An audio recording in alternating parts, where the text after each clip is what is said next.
Boa noite a todos. Que Jesus possa estar conosco, nos amparando.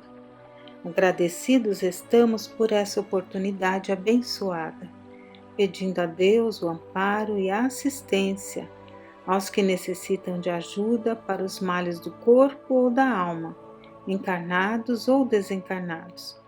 Nos lembrando sempre confiantes que nenhuma folha cai sem a permissão de Deus. Com muita gratidão, elevemos a nossa prece.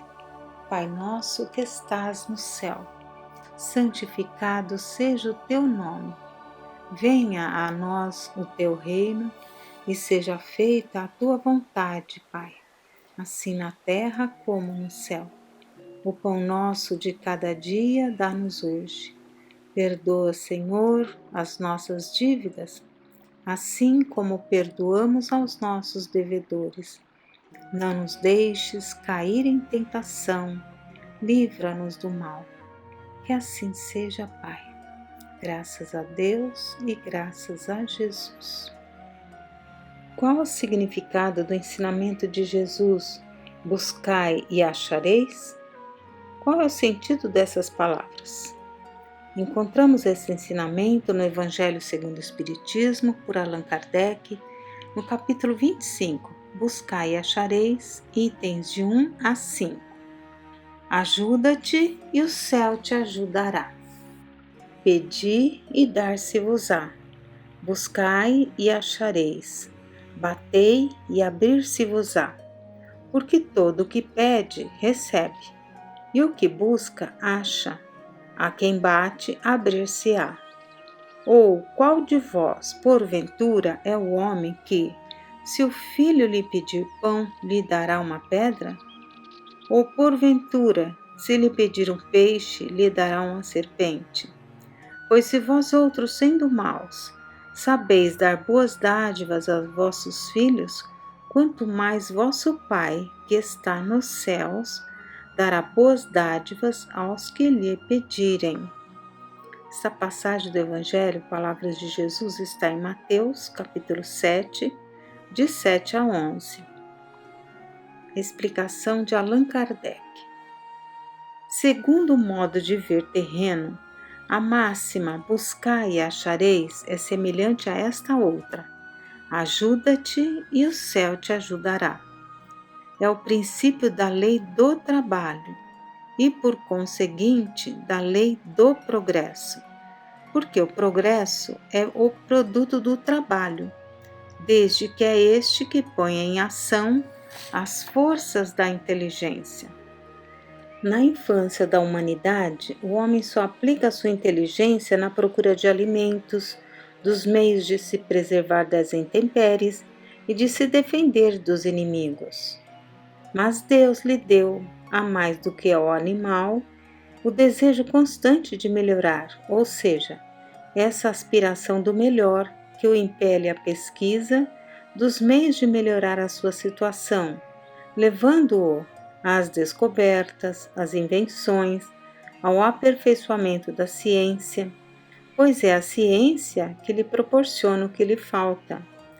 Graças às suas pesquisas, sua inteligência se desenvolve, sua moral se depura. Às necessidades do corpo sucedem as necessidades do espírito. Após o alimento material, ele necessita do alimento espiritual.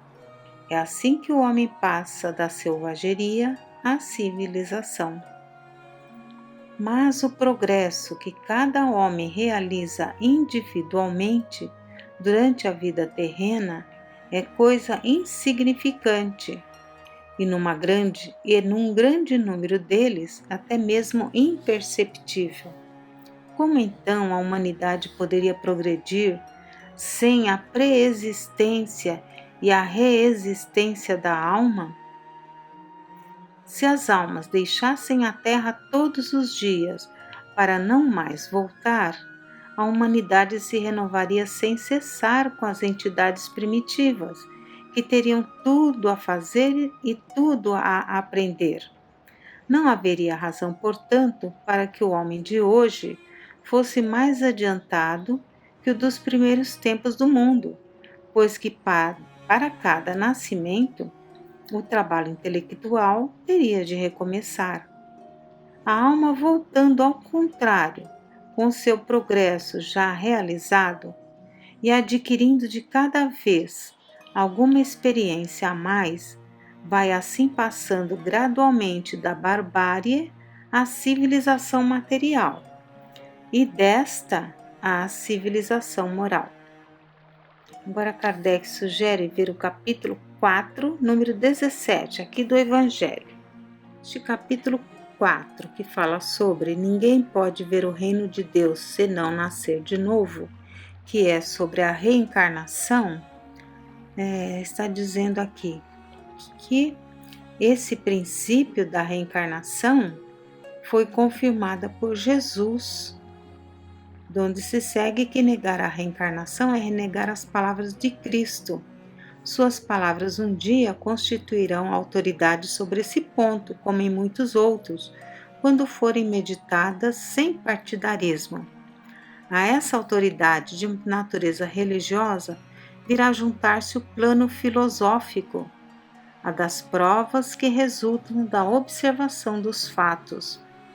Quando dos efeitos se quer remontar às causas, a reencarnação aparece como uma necessidade absoluta, uma condição inerente à humanidade, em uma palavra, como uma lei da natureza. Ela se revela pelos seus resultados, de maneira, por assim dizer, material, como o motor oculto se revela pelo movimento que produz.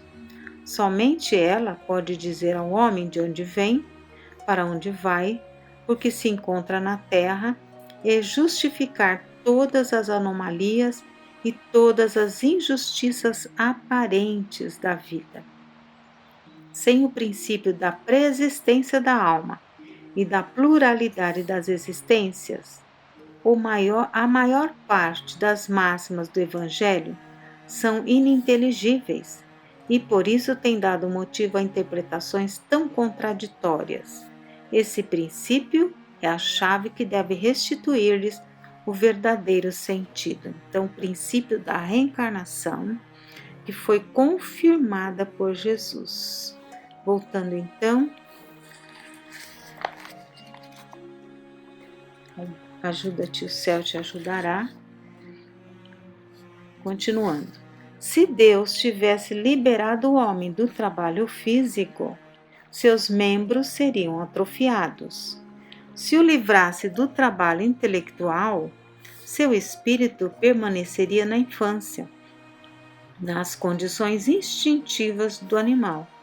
Eis porque ele fez do trabalho uma necessidade e lhe disse: busca e acharás, trabalha e produzirás, e dessa maneira serás filho das tuas obras, terás o mérito da sua realização, e serás recompensado segundo o que tiveres feito. É em virtude da aplicação desse princípio que os espíritos não vêm poupar ao homem o seu trabalho de pesquisar, trazendo-lhe descobertas e invenções já feitas e prontas para a utilização, de maneira que só ter que tomá-las nas mãos, sem sequer o incômodo de um pequeno esforço, nem mesmo de pensar. Então, os espíritos não vêm trazer tudo pronto. Se fosse assim, o mais preguiçoso poderia enriquecer-se e o mais ignorante tornar-se sábio, ambos sem nenhum esforço e atribuindo-se o mérito do que não haviam feito. Não, os espíritos não vêm livrar o homem da lei do trabalho, mas mostrar-lhe o alvo que deve atingir e a rota que o leve a ele, dizendo: marcha e atingirás, encontrarás pedras nos teus passos, mantém-te vigilante e afasta-as por ti mesmo. Nós te daremos a força necessária se quiseres empregá-la. Aqui, agora, Kardec sugere leitura do Livro dos Médiuns, do capítulo 26, no número 291 e seguintes, que é onde fala sobre perguntas que podemos fazer aos espíritos. Perguntas sobre questões morais e materiais. Perguntas sobre a situação dos espíritos. Perguntas sobre saúde, sobre invenções e descobertas. Perguntas sobre tesouros ocultos e sobre outros mundos, seguindo com os esclarecimentos do Evangelho. Segundo a compreensão moral, essas palavras de Jesus, buscai e achareis, significam o seguinte: pedi a luz que deve clarear o vosso caminho e ela vos será dada. Pedi a força de resistir ao mal e a tereis. Pedi a assistência dos bons espíritos e eles virão ajudar-vos. E como o anjo de Tobias vos servirão de guias. O anjo de Tobias. Há uma história bíblica que conta que Tobias foi acompanhado pelo anjo Rafael, que o ajudou na cura da cegueira de seu pai e a tomar Sara como esposa, sem saber que Rafael era anjo. Só ficou sabendo na volta. Retomando, pedi a assistência dos bons espíritos e eles virão ajudar-vos, e como o anjo de Tobias vos servirão de guias. Pedi bons conselhos e jamais vos serão recusados. Batei à nossa porta e ela vos será aberta, mas pedi sinceramente, com fé, fervor e confiança. Apresentai-vos com humildade, não com arrogância, sem o que sereis abandonados às vossas próprias forças, e as próprias quedas que sofrerdes constituirão a punição do vosso orgulho. É esse o sentido dessas palavras do Cristo: buscai e achareis, batei e abrir-se-vos-á. Emmanuel faz um comentário sobre essa passagem do Evangelho de Mateus, as palavras de Jesus, esta belíssima passagem. Qual de vós é o homem que, se o filho lhe pedir um pão, lhe dará uma pedra? Ou porventura, se lhe pedir um peixe, lhe dará uma serpente? Se vós outros, sendo maus, sabeis dar boas dádivas aos vossos filhos, quanto mais vosso Pai, que está nos céus, dará boas dádivas aos que lhe pedirem. E Emmanuel diz: Deus em nós. E Deus, pelas mãos de Paulo, fazia maravilhas extraordinárias. Está em Atos 19:11. Quem pode delimitar a extensão das bênçãos que dimanam da altura? Por ser sempre de origem inferior, o mal é limitado como todas as manifestações devidas exclusivamente às criaturas. O bem, no entanto, possui caráter divino e, semelhante aos atributos do Pai Excelso, traz em si a qualidade de ser infinito em qualquer direção. Antes de tudo, vigora a intenção sincera do espírito no ato que procura executar. Assim, utiliza as próprias possibilidades a serviço da vontade divina, oferecendo o coração às realizações com Jesus, e o ilimitado surgir-te-á gradativamente nas faixas da experiência, sob a forma de esperança e consolação, júbilo e paz.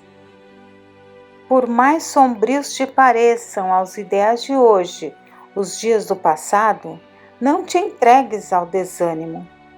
Ergue os sentimentos e conjuga as próprias ações ao novo roteiro entrevisto. Após a purificação necessária, a água mais poluída da sarjeta se torna límpida e cristalina, como se jamais houvesse experimentado o convívio da impureza. O presente é perene traço de união entre os resquícios do pretérito e uma vida futura melhor. Plasma em ti mesmo as forças reconstrutivas de tuas novas resoluções, para que se exprimam em obras de aprimoramento e de amor. Reconhecendo a nossa origem, na fonte de todas as perfeições, é natural que podemos e precisamos realizar em torno de nós as obras perfeitas a que estamos destinados por nossa própria natureza.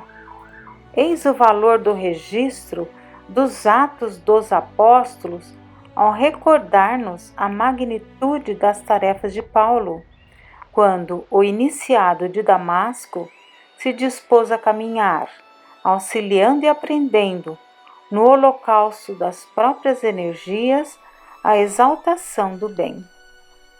As mãos, tanto quanto o conjunto de instrumentos e possibilidades de que nos servimos na vida comum, esperam passivamente o ensejo de se aplicarem aos desígnios superiores, segundo as nossas deliberações pessoais. Quando agimos no bem, sentimos a presença de Deus em nós. Medita no emprego dos teus recursos no campo da fraternidade. Desterra de teu caminho a barreira do desalento e prossegue confiante, vanguarda afora. O solo frutifica sempre quando ajudado pelo cultivador. Usa, pois, o arado com que o Senhor te enriquece as mãos, trabalhando a leira que te cabe, com firmeza e esperança, na certeza de que a colheita farta coroar-te-á os esforços cada vez mais, desde que permaneças apoiado no propósito seguro de corresponder ao programa de trabalho que o Pai te reserva na oficina da luz em busca da alegria inalterável. Emmanuel. Palavras de esperança e estímulo à prática do bem, prosseguindo com confiança, sem desânimo ou desalento.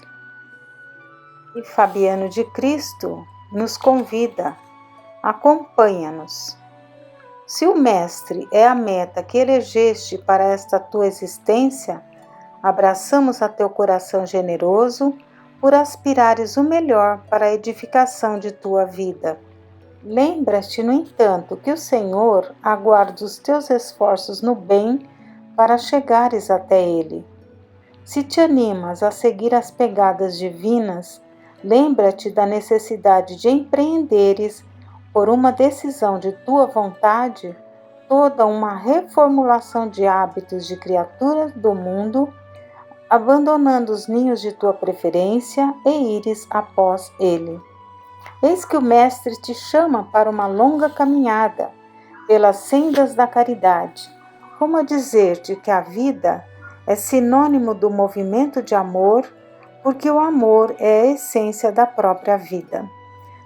Siga, pois, para a conduta que mais convém para edificares a tua nova vida, libertando as tuas energias mais edificantes na prática da caridade moral.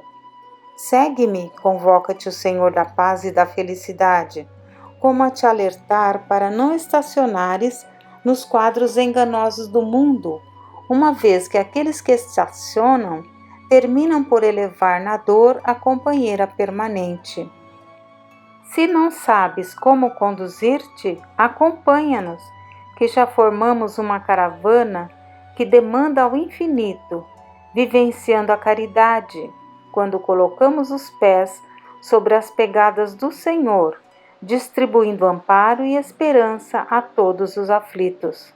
Acompanha-nos, sendo mais um que se incorpora no bem, porque o Senhor nos espera, justamente ali onde a dor fez cair mais um irmão nosso nas lutas da evolução. Convite amoroso de Fabiano. E peçamos a Deus com sinceridade, com fé, fervor e confiança. Peçamos luz, força, ajuda dos bons espíritos, os bons conselhos e também trabalho para aprendermos a servir com alegria e gratidão. Que Deus nos abençoe.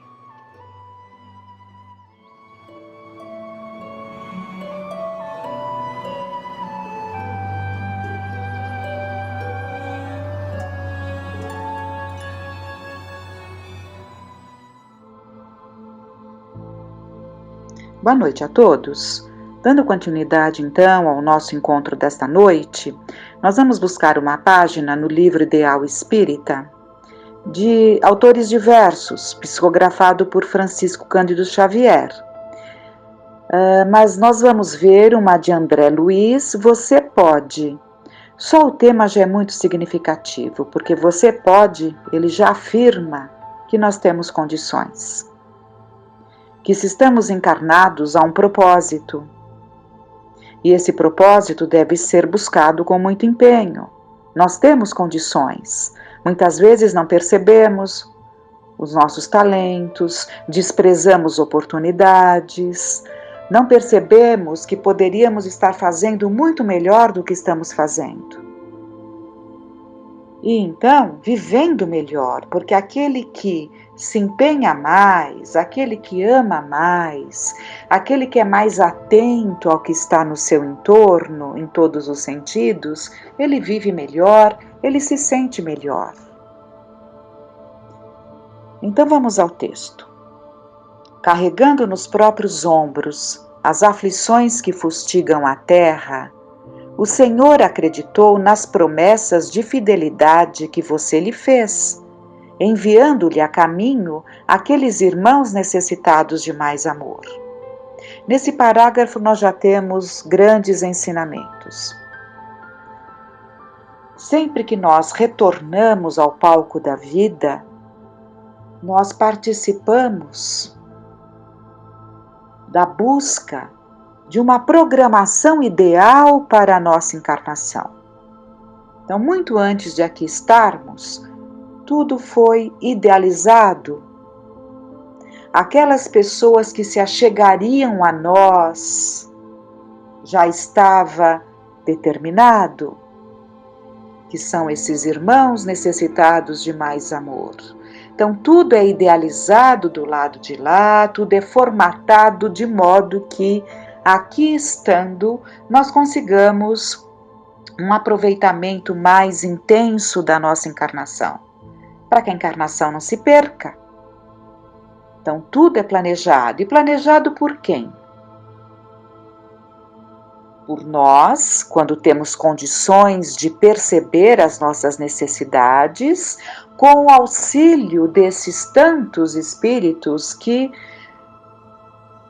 torcem por nós, vibram por nós, inclusive intercederam por nós na busca ali de soluções, de condições para que o plano da nossa encarnação se desse da melhor forma.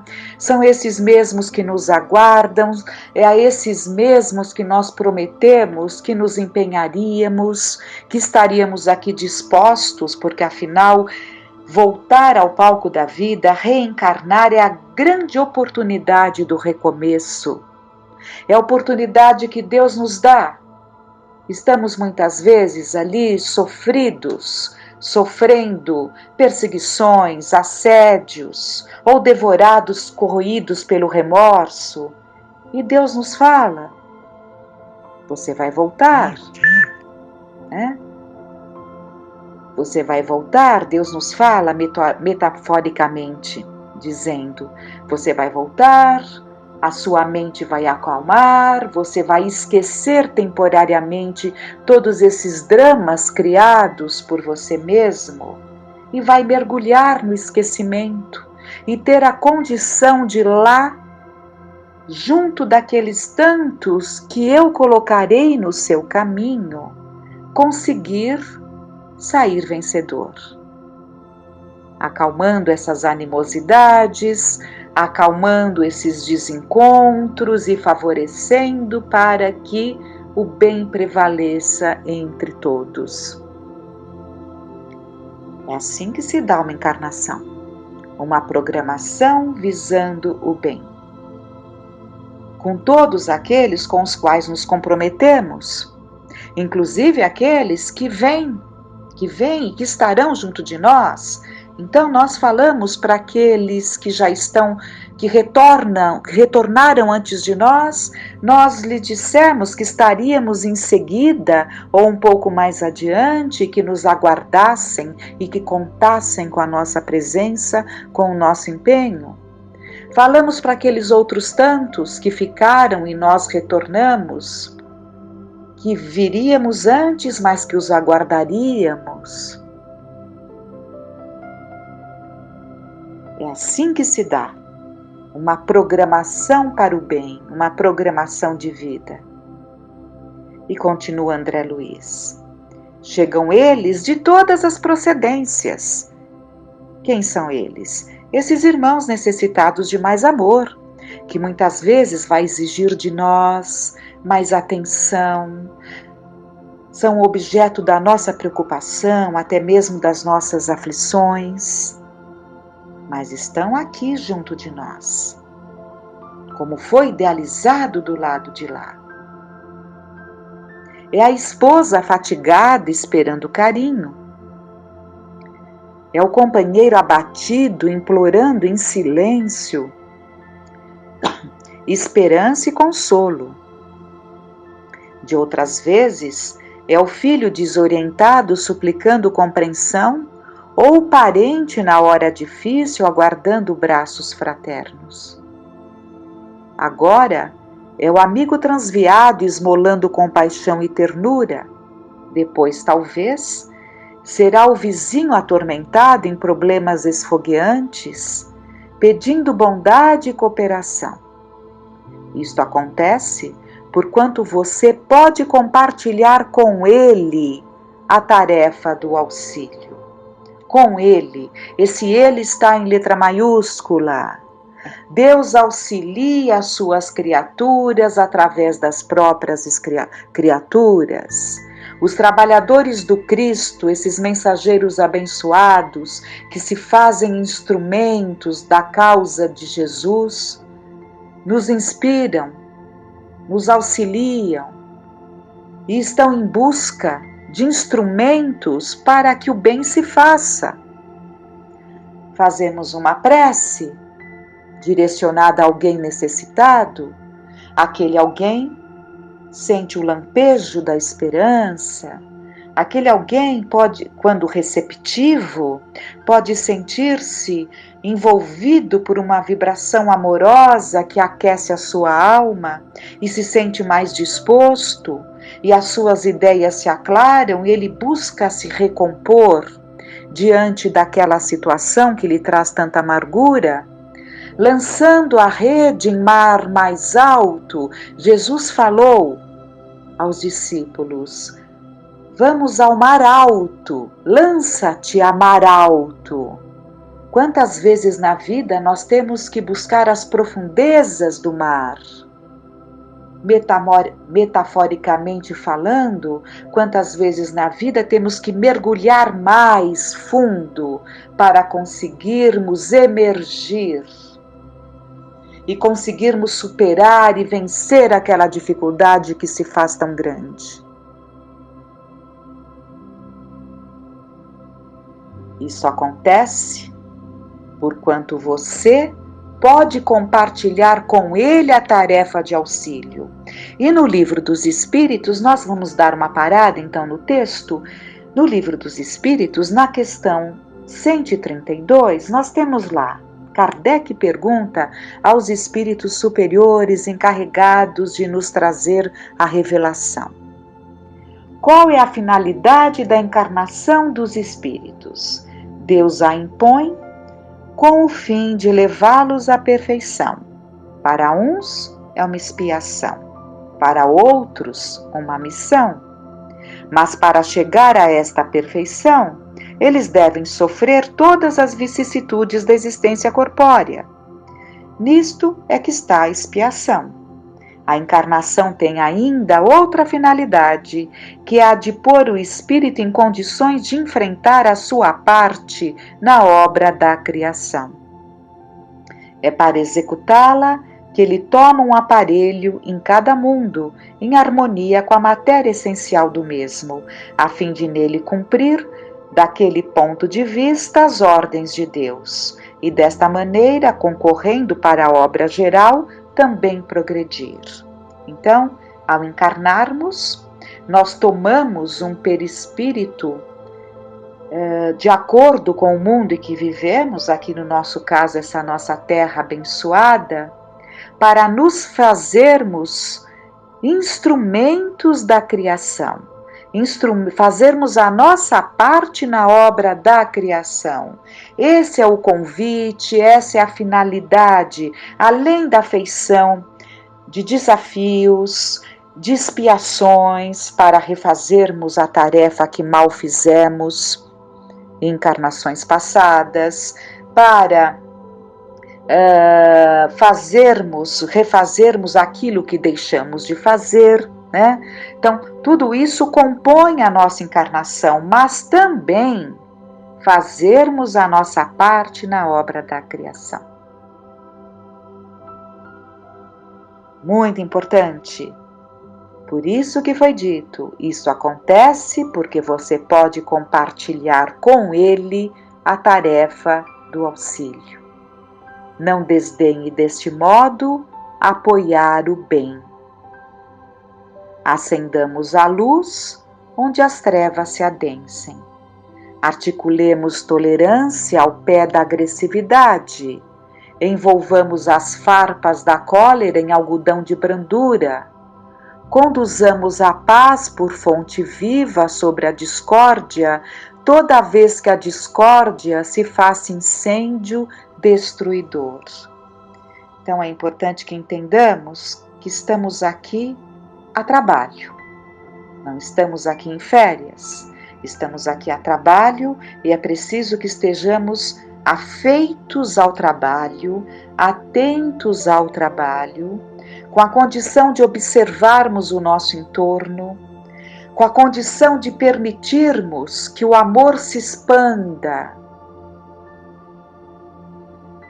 A nossa mente, o nosso cérebro, entendamos, é o espírito que atua. O materialista, ele vê o corpo, ele vê o cérebro, porque ele vê a vida apenas no campo material. Mas nós conseguimos transcender e nos sentimos espíritos e sabemos que há muito além deste corpo. Esse corpo é apenas um instrumento que vai mudando de acordo com os mundos que vivemos, de acordo com o nosso padrão vibratório. O corpo espiritual muda de acordo com o nosso padrão vibratório, né? E temos então esse corpo físico, que é um instrumento que se faz necessário para que atuemos aqui na carne. Então, nós que entendemos isso, é preciso que deixemos de viver apenas nesse campo da materialidade. É preciso que entendamos o verdadeiro significado da vida e a oportunidade que se faz no convívio com o outro. Aqueles que se achegam mais próximos, que o nosso amor se expanda a ponto de envolvê-los numa vibração amorosa que nos aqueça em nossos lares, mas que também possamos abrir as janelas e as portas da nossa casa para que não fiquemos apenas ou tão somente nesse amor dedicado aos nossos familiares, porque dessa forma corremos o risco de incidir no egoísmo doméstico.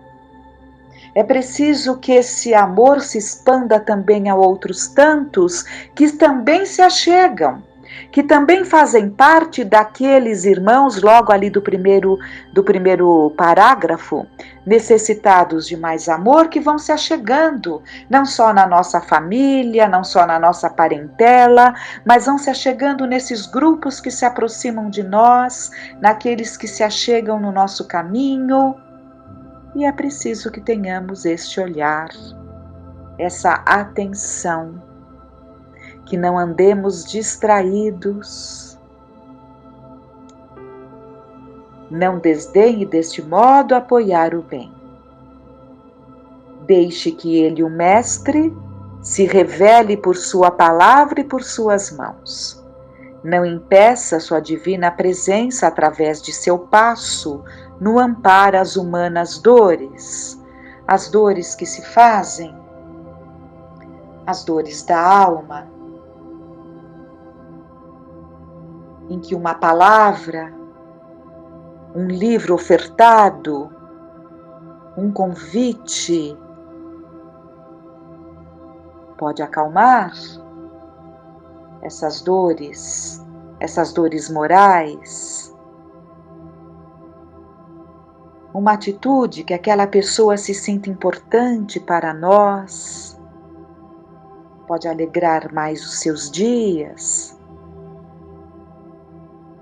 Mas nos lembrarmos que a prece alcança, mas é preciso a ação, porque para saciar um estômago faminto que pode se revoltar ou se sentir tão desprezível a ponto de não conseguir reerguer-se, para saciar uma fome é preciso que as mentes e mãos se movimentem com a prece que envolve, mas com a atitude que leva o socorro, com a palavra que alcança, com o gesto que levanta, para que o socorro não chegue tarde.